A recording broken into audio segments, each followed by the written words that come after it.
21 TV եթերում իր աշխատանքն է սկսում ապրենք առողջ է բարև ձեզ։ Ես Տաթևն եմ Արաքելյան։ Այսօր տաղավարում հյուրընկալել եմ գինեկոլոգ սոնոգրաֆիստ, բժշկական գիտությունների թեկնածու Տաթևիկ Ղուրղուխյանին։ Սակայն մինչ զրույցին անցնեմ ուզում եմ ասել շնորհակալություն սպասարկման համար Արփինկա Բյութիին, տեղեկացնել, որ այն գտնվում է Իսակով 42 կոտորակի 3 հասցեում, հեռախոսահամարն է 044 31 27 38։ Բարի գալու, շնորհակալություն, որ այստեղ եք։ Բարև ձեզ, շնորհակալ եմ հրավերի համար։ Մեր այսօրվա թեման փոքրինչ ծաղկաքաղ է հիշեցնելու, քանի որ խոսելու ենք այնպիսի արտահայտությունների մեկնաբանություններից, որոնք վստահ եմ, որ յուրաքանչյուրս գոնե մեկ անգամ լսել ենք, եւ հիմա ուզում եմ որպես մասնագետ սրանք կամ հերքեք կամ հաստատեք, կամ էլ տակ բժշկական տեսանկյունից հիմնավորումը, հա։ Այս արտահայտությունների խմբային առանձնահատկությունն եմ առանձնացրել, որոնցից թերևս ամենաշատը, որ լսել ենք բոլորս, տաք պահի կանցնի, ոտքերդ մի սառեցրու, ամեն ինչ մրսելուց է լինում, սառը տեղ մի նստիր, փորը տաք պահիր, մեջքը տաք պահիր եւ այլն։ Լավ, ինչու է պետք մեզ տաք պահել, կամ ինչ է լինում, եթե մենք մրսացնում ենք, կամ ինչն ենք մրսացնում։ Շատ հետաքրքիր թեմա եք ընտրել, ինձ միշտ զարմացնում է ձեր գրագիտությունը, ձեր ինֆորմացված լինելը եւ այս շատ հետաքրքիր թեմա է իրոք։ Հերթով Հիմա տեսնենք, տատիկներին լսենք, թե չէ։ Գիտեք, լսենք, որովհետև այս ամենի մեջ ինչ որ դուք թվարկեցիք, կան իրականում ճշմարտություններ։ Միգուցե դա ասվել է առանց շատ խորը գիտական բազա ունենալու, այսինքն ասել են հասկանալով որևիցե այլ տրամաբանելով կամ միգուցե հիմնվելով ինչ-որ փաստերի վրա, բայց միանշանակ կարելի է բացատրել։ Երևի հերթով գնանք, որպեսզի որտեղ թեման բավականին այո, տաք պահիր կանցնի։ Տաք պահենք, եկեք փորձեմ մեկնաբանել, չէ, իրականում շատ կրեատիվ թեմաներ եք ընտրել։ Տաք պահելու իմաստը որն է, որ մարդը չմրսի։ Տենց ենք տրամաբանում, եթե մարդը մրսում, այսինքն ինչ-որ վատ բան է կատարվում։ Եկեք սենց քայլ-քայլ գնանք դեպի բժշկություն։ Հարմար տեղավորվեք, այո, երկար է լինելու։ Հետևաբար մեզ զգուշացնում են, որ պետք է չմրսել տաք պահելով։ Չմրսել ինչ է նշանակում, երբ որ մարդը մրսում է, այսինքն ջերմային տատանումներ եւ մրսածության ֆակտորը ինքը ջերմային աստիճանը, եթե ցածր է, դա վտանգավոր չի, բայց այդ իրավիճակում իմունիտետն է անգնում։ Իմունիտետի անկմանը զուգահեռ չէ, որ մենք բոլորս հանդիսանում ենք վիրուսակիր, այսինքն կան վիրուսներ, հարաբերական պաթոգեններ, նաև բակտերիաներ, որոնք ապրում են օրգանիզմում, սակայն չեն արտահայտում իրենց պաթոգեն ազդեցությունը, այլ իրանք գտնվում են ռեմիսիայի շրջանում քնած։ Շատ լավ օրինակ գերպեսը, որ մրսում ենք,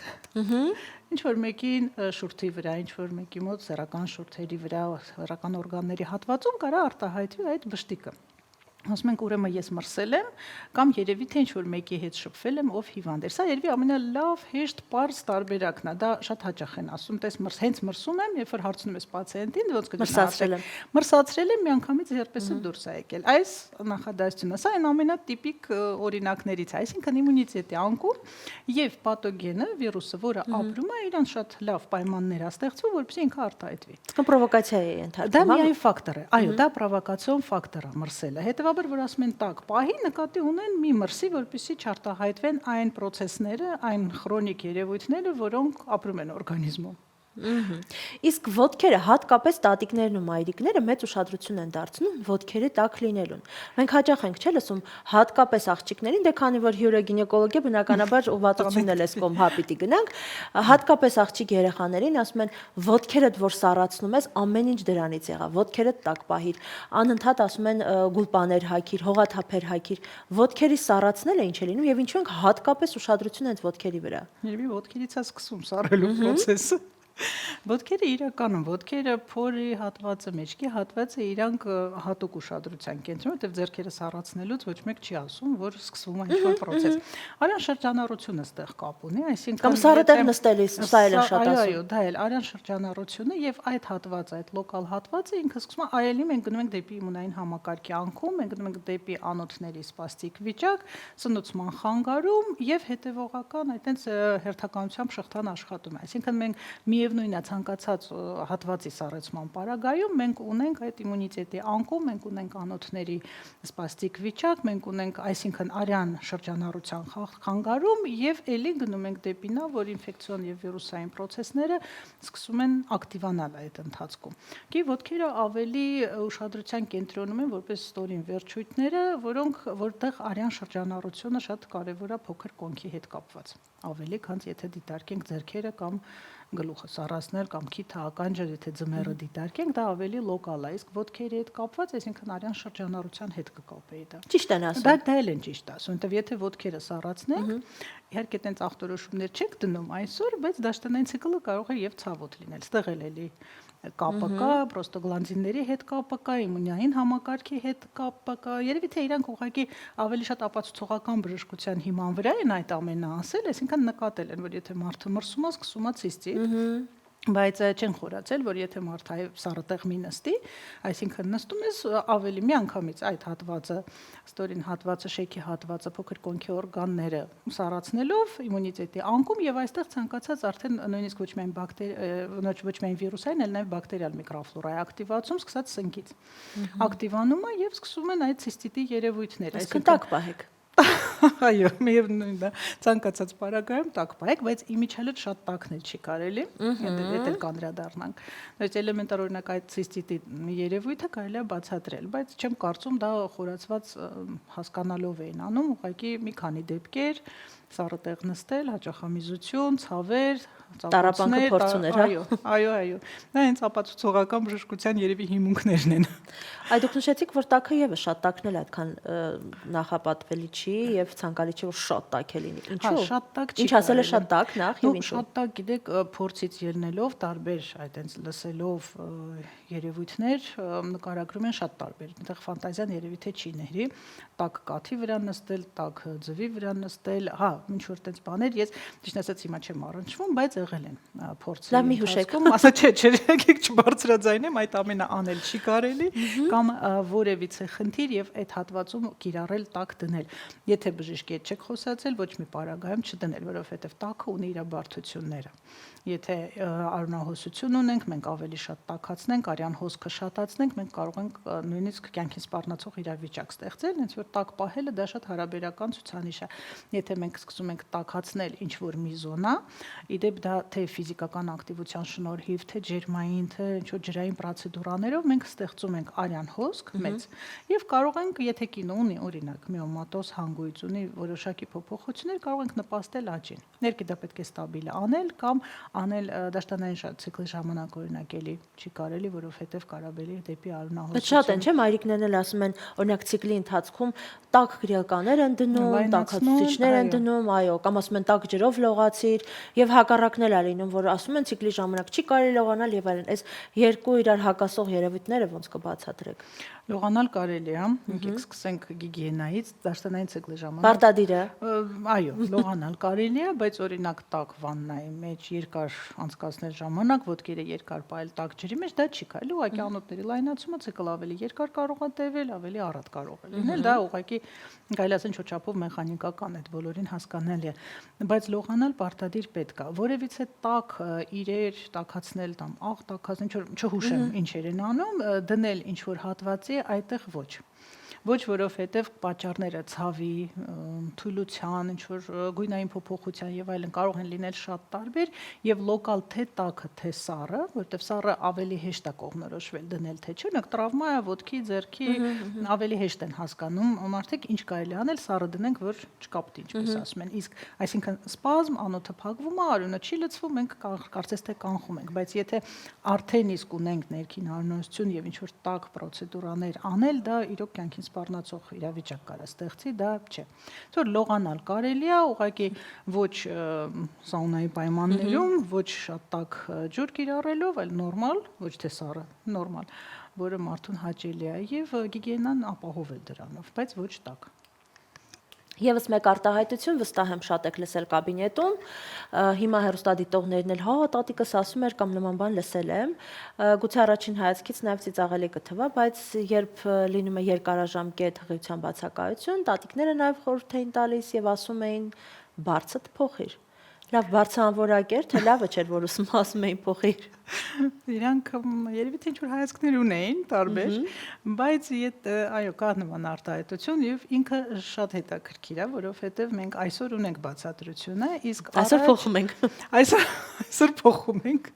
բայց առաջ չեմ կարծում, որ այդ աստիճան գիտակցված էր այդ արտահայտությունը։ Ուղղակի ինչի հիման վրա էր դա։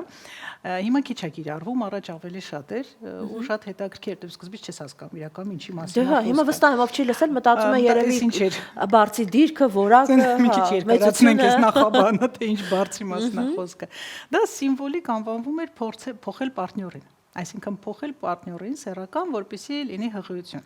Հիմա մենք բոլորս արդեն շատ մեծ լաբորատոր հնարավորություններ ունենք, գիտելիքներ ունենք եւ գիտենք, որ գոյություն ունի անհամատեղելիություն, գոյություն ունեն հակամարմիններ սերմի նկատմամբ, այսինքն այսօր ունենք ախտորոշումներ։ Իսկ այն ժամանակ, եթե զույգը ապրում էր եւ չէր ստացվում հղիություն, համարում էին, որ կարա լինի, որ իրանք իրար հետ չեն կարողանում ունենալ երեխա, սակայն բաժանվելուց հետո ամեն մեկը նոր զույգի հետ ունենում էր սերունդ։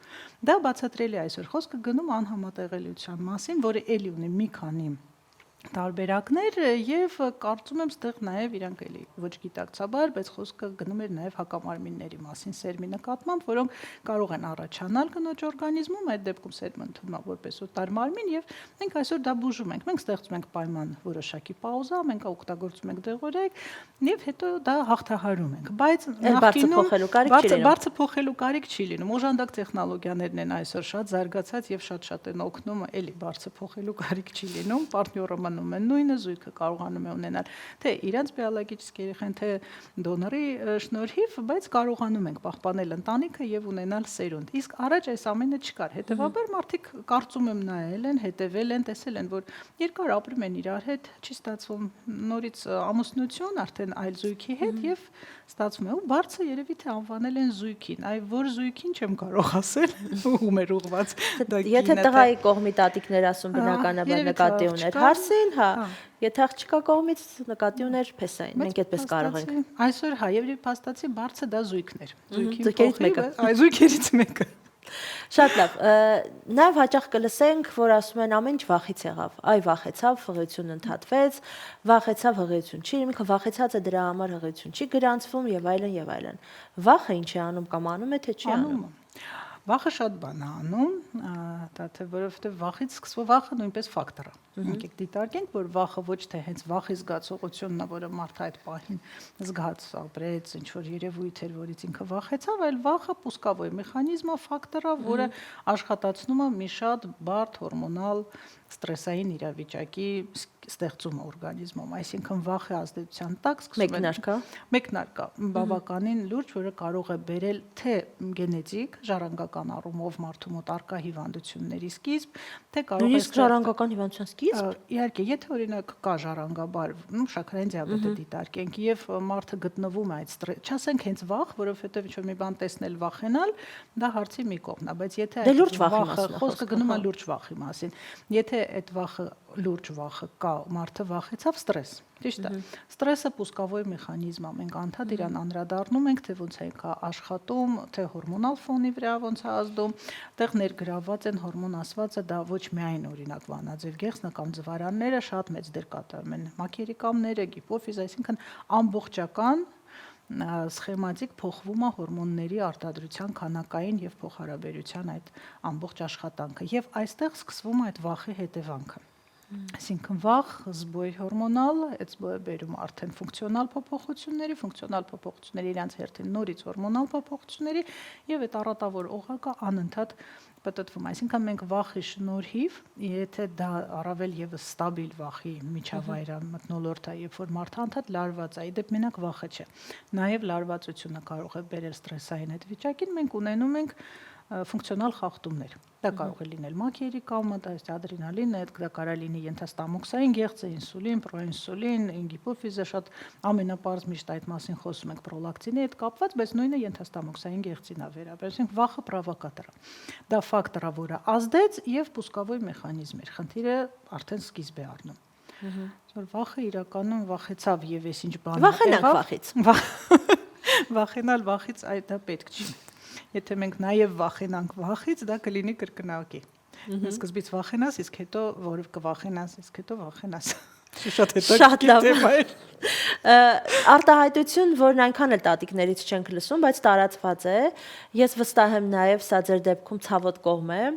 Ամեն ինչ եղավ, մասնավորապես սղությունների ընդհատումների ժամանակ ներհեշտոցային ուլտրաձայնային հետազոտության արդյունքում։ Այդ վիժումը եղավ, որովհետև բժիշկը հաշվի չէր առել, որ ուներ հղիություն կինը։ Այստեղ համարենք հաղորդումը նոր սկսում ենք։ Տաթև ջան կա։ Ես կարծում եի, որ չկա, բայց առնչվել եմ այս վերջերս էլ այս թերի այդ կեղծ միֆային կարծիքի։ Չկա նման բան նախ։ Ուլտրաձայնային հետազոտությունը ինքը լիովին անվտանգ ոչ մի Իդեպ նաև վերջերս լսել եմ, որ ներհեշտոցային ուլտրաձայնային հետազոտման արդյունքում, եթե սա արվում է վաղ փուլում, սա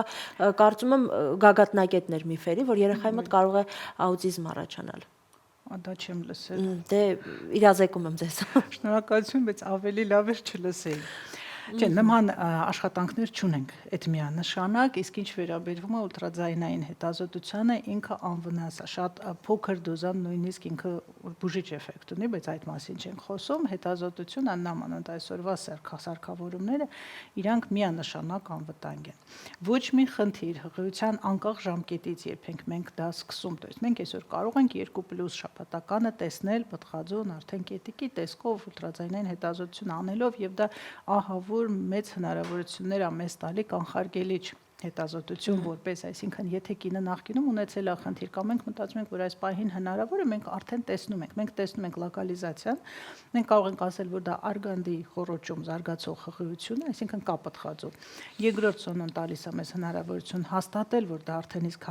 զարգացող հղիություն է եւ տեսնել նույնիսկ այնքան փոքր չնչին խնդիրներ, ինչպեսին են սկզբնական շրջանում իհարկե գիմատոմաները եւ կանխել իրանց աճը, մենք կարող ենք տեսնել զարգացման խնդիրները, մենք կարող ենք տեսնել որոշակի առատներ,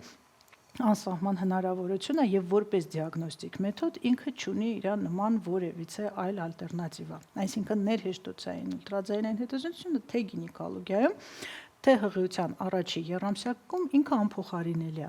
Դուք կարող եք ունենալ ԽԳ դրական, տեստեր դրական, սրտխառնոց գլխացավ գլխապտույտ, ուրախանալ եւ պարզվի, որ արտարգանդային հղիություն է։ Մենք դա կարող ենք տեսնել։ 2-3 շաբաթականում նման բան տեսնել, ախտորոշել, կանխել, եթե նույնիսկ ամենավատ դեպքը դիտարկենք արտարգանդայինը, մենք կարող ենք պահպանել ձվարաններ եւ փողեր, այսինքն ամեն ինչ այդ առումով արվի։ Որպես դիագնոստիկ միջոց ինքը հրաշալի մեթոդ է եւ իրան կիրառելը դա միայն իօգուտ է հենց մեր կանանց եւ ապագա բալիկներին։ Դա միանշանակ է։ Ինչ բարդություն կարա լինի, եթե արդեն իսկ ունենք ինչ-որ խնդիր, օրինակ գիմատոմաներ են, դաշտանային ցիկլի խնդիրներ ունեցել է կինը եւ հղիացել է, ունենք հորմոնալ ֆոնի խախտում, ունենք վահանաձև գեղձի խախտում, ֆունկցիոնալ խախտում, այսինքն հղիության ընթացքում էլ է ինքը փոխվում եւ եթե հղիությունը լինում է խախտված ֆունկցիայի ֆոնի վրա, մենք ունենք ռիսկային խումբ։ Կարելի է ամբողջական ասել, որ ցանկացած ռիսկային խմբի պարագայում ներհեշտոցային ուլտրաձայնային հետազոտությունը անելիս մենք տեսնում ենք որոշակի խնդիրներ կամ չենք տեսնում պտղաձոն, օրինակ չկա, ընդհանրապես պտղաձոն չկա, կինը հղի չի այդ պահին։ Էխոյից հետո մի օր հետո, 2 օր հետո հնարավոր է դաշտանը սկսվի, դա կարող են կապել ուլտրաձայնային հետազոտության հետ, բայց ի սկզբանե մենք չենք ունենում հղիություն, այսինքն այդ պատճառով արվում է ԽԳ։ Կարող ունենանք գիմատոմաներ։ Դա ուղղակի զուգորդող հնարավոր տեսականորեն իրավիճակը, երբ որ գիմատոմաները կան, մենք տեսնում ենք ռիսկային գործոններ, մենք անում ենք համապատասխան կանխարգելիչ միջոցներ, բայց ճշմարտությունը կա, իհարկե միշտ չի, որ կարողանում ես պահել, որովհետև հղիությունը պետք է լինի առողջ, պտղաձոն լինի համապատասխան նաև գենետիկ մակարդակով առողջ, որպեսզի պահպանվի։ Եթե ունենք խնդիր, մեր բուժումները ոչ միշտ են կարգավորում, այդ կան խնդիրներ, որոնց վրա մենք չենք կարող ազդել։ Բնությունը, այո, այդ իսկ պատճառով միգուցե դեռ Աստվածտա, որ չկարողանանք, որովհետև եթե անառողջ պտղաձոն պահում ես, դա էլ իր բարդությունները ունի։ Հիմա անդրադառնանք սոնոյին։ То есть մենք տեսնում ենք խնդիր, մենք կամ չենք տեսնում պտղաձոն, կամ մենք տեսնում ենք արյունազեղումներ, մենք տեսնում ենք խնդիրներ, ունենք հորմոնալ խախտումներ եւ սոնոգրաֆիկ հետազոտությունից ինչ որ ժամանակ անց լինում է դաշտանային ցիկլ կամ սկսվում է ընդհատումը։ Ուլտրաձայնային հետազոտությունը ընդհանրապես մեղավոր չի, հակառակը ինքը տալիս է հնարավորություն այդ խնդիրը նույնիսկ նախապես իմանալ, որ հնարավոր է կանխագուշակել ինչ որ չափով, թե տենց ավելի հասկանալ, որ կարա լինի նման խնդիր, զգուշացնել կնոջը, որ կարա լինի նման խնդիր, արդեն իսկ պատրաստ լինել նույնիսկ հաջորդ քայլերին։ Որտեւ այսօր էլի լաբորատոր հետազոտությունների շնորհիվ մենք կարող ենք նույնիսկ ընդհատվածղիության հետևանքով ստացված մատերիալը հետազոտել եւ հասկանալ ինչու։ Իսկ դա շատ մեծ հարցի պատասխան է, թե ինչու է լինում ընդհատումը գենետիկ մակարդակից մինչև ինֆեկցիոն վիրուսային ֆակտորները ճշտել։ Այսինքն էլի մեզ տալիս է նույնիսկ վատ տարբերակով, եթե ընդհատումը գնում ոչ սոնոգրաֆիկ հետազոտության հետևանքով, այլ բնական գնում է վիժման նշաններ։ Միևնույնն է, պետք է լիներ, մենք կարող ենք սոնոյով տեսնել պատճառը եւ նախապես թե հոգեբանորեն կնոջը օգնել, դա շատ կարևոր ֆակտոր է, եւ թե բժշկական տեսանկյունից ճիշտ կազմակերպել մեր քայլերը։ Սոնոգրաֆիկ հետազոտությունը միանշանակ ինքը վտանգավոր չի եւ ձեզ ասեմ մի միֆ էլ կա, որ սոնոգրաֆիկներ հեշտոցային ուլտրաձայնային հետազոտությունը անելիս դա նույնպես լսել եմ պացիենտից, դատչիկը տվի չէ մինչև արգանդը հասնում արգանդի մեջ ոչ մի պարագայում մեզ պետք է ընդհանրապես շատ փոքր հատված մինչև 10 սանտիմետր 12 տեղադրել հեշտոցամուտքից ներս եւ մենք արդեն տեսնում ենք ամբողջական պատկերը։ Մենք տեսնում ենք փոքր կոնքի օրգանները, մենք տեսնում ենք ձվարանների ստրուկտուրան, արգանդի մարմինը եւ շատ լավ տարբերակ է երկի արգանդի խորոչում պտղածու։ Շատ լավ, ես հիմա ուզում եմ ամփոփելով այսօրվա մեր զրույցը, խորհուրդներ առանձնացնեք այս եղանակի հետ կապված, որովհետև կանայք, երիտասարդ կանայք շատ հաճախ կոմֆորտը, առողջությունը ստորադասում են էսթետիկ կողմին, գեղեցկությանը ու մասնավորապես սա վերաբերվում է հագուստի, ներքնահագուստի ու ներքնազգեստի հետ կապված ընտրության ժամանակ։ Սրա հետ կապված ուզում եմ խորհուրդներ առանձնացնեք, որ այո, շատ լավ է, որ գեղեցիկ է, բայց պիտի նաև լինի հաճելի, հարմար ու ամենակարևորը չվնասի կնոջ առողջությանը։ Իհարկե, այստեղ շատ նուրբ թեմաներ կարելի է նորից քննարկել, խոսքը գնում է ինտիմ հագուստի մասին, ինտիմ զոնայի պահպանման մասին, ներքնազգեստի մասին, որովհետև դա շատ կարևոր է եւ իրականում մեծ նշանակություն ունի։ Պետք է կոմֆորտը կարծում եմ համադրել։ Այսօր հնարավորությունները շատ մեծ են հագուստի ամբողջական աշխարհում, որ համադրենք եւ տաքը եւ գեղեցիկը եւ բարակ լինի զգեստը եւ չլինի շատ թեթև, այսինքն սեզոնային, այստեղ պետք է համադրել։ Չի կարելի օրինակ նույն ստրինգերի վերաբերյալ, ճիշտ է ասում են, որ սիրունը, բայց ինքը ունի բարդություններ, то есть եթե կինը հագնում է մեկ անգամ, դա իհարկե վտանգավոր չի, բայց հա մի անգամ մի երեկո գեղեցիկ է, չնայած էլի մենք այսօր կարող ենք համադրել ստրինգի փոխարեն շատ ավելի այլ տարբերակ, որը նույնպես գեղեցկությունը ցույց է տալու, բայց վնաս չի տալու, նույնիսկ այդ մեկ երեկոն։ Բարակ զգեստների հետ նույնպես կարելի է համադրել, ուղղակի հնարավորություններն են մեծ։ Այստեղ երևի հիմնական խորհուրդը կլինի համադրել այդ գեղեցիկը որևիցե մի ինչ-որ կոմպոնենտի հետ, որը կապահովի կոմֆորտը եւ ստեղծելով հաշվի առնելով եղանակային պայմանները կստեղծի Պիտի տարբեր լինեն, չէ՞, եղանակից կախված։ Ընդհանրապես այո, որովհետև եթե մենք ձիմի սեզոնային տարբերակը դիտարկենք, որը կարելի է կիրառել ձմեռը, պարտադիր չի լրիվ բաց հագուստ լինի, կարելի է ինչ որ մի էֆեկտ տալու համար նույնիսկ դիտալ ավելացնել, որը ամբողջովին դա կդարձնի թե փոքր-ինչ սեզոնային, թե ամենակարևորը կոմֆորտ օրգանիզմի համար։ Իսկ եթե ամբողջ երեկոն պետք է լինել դիսկոմֆորտ պայմաններում, պետք է անդադ մտածել, այսա ոնց եղավ, այսա ինչ եղավ, իսկ միգուցե սենց փագեմ այս մասը չերևա եւ այլն, շատ տրփություններ կան, աղջիկները կհասկանան, թվարկել երևի թե դժվար է։ Այդ ամբողջը դիտալներով կարելի է համադրել եւ արդեն ստանալ լրիվ այլ կերպար, որը ընդհանրապես ձեզ դիսկոմֆորտ չի պատճառելու։ Շատ լավ, շնորհակալ եմ շատ, ինչպես միշտ զրույցը նախադեպը ինձ տալիս էր այդ հնարավորությունը վստահ լինելու, որ հետաքրքիր է լինելու։ Հիմա ես նաև ուզում եմ առաջարկել մեր բոլոր հեռուստադիտողներին, եթե կան էլի արտահայտություններ, որոնք դուք լսել եք, ձեզ համար զվարճալի է, հետաքրքիր է, դուք կարող եք դրանք մեզ ուղարկել, մենք խոստանում ենք սրանք եւս կբարձրաձայնենք։ Շնորհակալություն։ Ձեր հեռուստադիտողներ հիշեցնեմ, որ զրուցակիցս գինեկոլոգ սոնոգրաֆիստ բժշկական գիտությունների թեկնածու Տաթևիկ Հորհուշյանն էր։ Տեղեկացնեմ նաև, որ այսօրվա սպասարկումն ապահովել է Արփինկա Բյութին, որը գտնվում է Իսակով 42 կոտորակ 3 հասցեում, հեռախոսահամարն է 044 31 27 38։ Շնորհակալություն ուշադրության համար, ցտեսություն։